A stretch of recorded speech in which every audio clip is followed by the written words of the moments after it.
Les personnes déplacées ont de nombreuses identités intersectionnelles, comme le sexe, l'âge, la race et les incapacités ou les handicaps.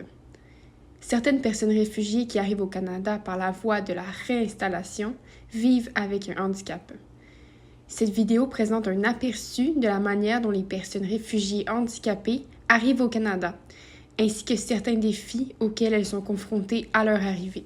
Selon la Convention relative aux droits des personnes handicapées des Nations unies, par personnes handicapées, on entend des personnes qui présentent des incapacités physiques, mentales, intellectuelles ou sensorielles durables, dont l'interaction avec diverses barrières peut faire obstacle à leur pleine et effective participation à la société sur la base de l'égalité avec les autres. La Convention des Nations unies adopte un modèle du handicap qui met l'accent sur les barrières environnementales et les attitudes discriminatoires, comme l'inaccessibilité des bâtiments ou le refus d'embaucher des personnes handicapées. Ces définitions montrent que le handicap n'est pas exclusivement une question d'incapacité ou de déficience individuelle. La façon dont les gens perçoivent le handicap a évolué au fil du temps et peut être très différente d'une culture à l'autre, y compris au sein des communautés autochtones et réfugiées. L'Agence des Nations unies pour les réfugiés peut recommander la réinstallation des personnes réfugiées au Canada si elles présentent des problèmes de santé graves. Jusqu'à récemment, le Canada limitait le nombre de personnes réfugiées pouvant être réinstallées en raison de conditions médicales graves à seulement 5% par année. Aujourd'hui, le Canada considère la réinstallation des personnes réfugiées ayant des besoins médicaux au cas par cas. Mais il est difficile de dire si cette mesure facilite réellement l'arrivée des personnes réfugiées ayant des besoins médicaux au Canada. Les personnes réfugiées handicapées peuvent également être référées pour la réinstallation en vertu d'autres motifs. Après avoir été recommandées par le HCR ou avoir été sélectionnées par un parrain privé, les personnes réfugiées handicapées peuvent bénéficier de n'importe quel programme de réinstallation du Canada. La réinstallation au Canada peut apporter l'accès à des soins médicaux, à des services pour les personnes handicapées, à des appareils fonctionnels et à des opportunités d'éducation inclusive qui ne sont pas disponibles dans le pays hôte.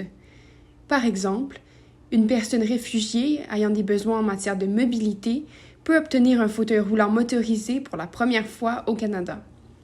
Un ou une enfant réfugié qui a été exclu de l'école en raison de son handicap peut avoir la chance d'aller à l'école pour la première fois. Et une personne réfugiée souffrant d'une maladie rare et grave peut obtenir le traitement médical dont elle a besoin. Toutefois, il y a encore des obstacles à l'accès aux services de réinstallation et aux services pour les personnes handicapées. Les services destinés aux personnes handicapées ou souffrant de conditions médicales ne disposent souvent pas des outils nécessaires pour desservir efficacement les personnes réfugiées. Par exemple, les établissements de soins de santé spécialisés ne proposent pas toujours de services d'interprétation linguistique. Et les organismes d'aide à la réinstallation des nouveaux arrivants et nouvelles arrivantes au Canada n'ont pas toujours les ressources pour assister adéquatement les personnes réfugiées ayant une incapacité.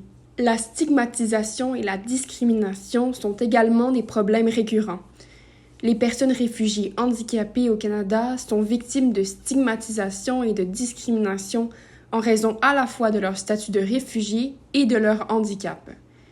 Le terme « intégration » est souvent compris de manière restrictive en termes d'adaptation individuelle et de réussite économique. Il faut plutôt changer les institutions et les conditions au Canada pour les rendre plus accessibles, plus inclusives et plus sensibles aux besoins des personnes réfugiées handicapées.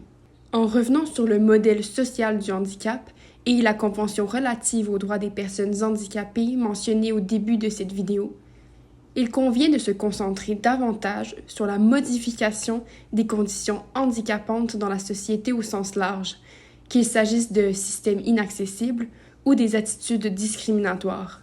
En conclusion, bien que les personnes réfugiées handicapées puissent être sélectionnées pour être réinstallées au Canada, le gouvernement limite le nombre de personnes réinstallées ayant des besoins médicaux complexes.